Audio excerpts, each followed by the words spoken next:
HIV AIDS నియంత్రణపై ప్రతి ఒక్కరూ అవగాహన కలిగి ఉండాలని తూర్పుగోదావరి జిల్లా జాయింట్ కలెక్టర్ ఎస్ చిన్నరాముడు అన్నారు. జిల్లా వైద్య ఆరోగ్య శాఖ జిల్లా ఎయిడ్స్ నియంత్రణ సంస్థ ఆధ్వర్యంలో యూత్ ఫెస్ట్ 2024-25 నిర్వహించారు. ఇందులో భాగంగా 5K రెడ్ రన్ మారథాన్ ప్రారంభించారు. జేసీ చిన్నరాముడు పచ్చజెండా ఊపారు. రాజమండ్రి ప్రభుత్వ ఆర్ట్స్ కాలేజీ నుంచి ప్రారంభమైన పరుగు పందెం ఇస్కాన్ టెంపుల్కు చేరుకుంది. వివిధ కళాశాలలకు చెందిన విద్యార్థులు ఈ మారథాన్లో పాల్గొన్నారు.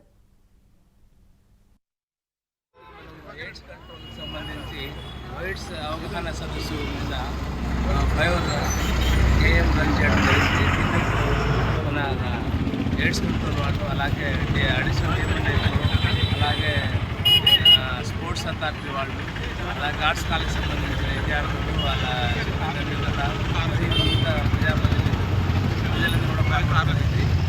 జస్ట్ ఒక 5 నిమిషాల కింద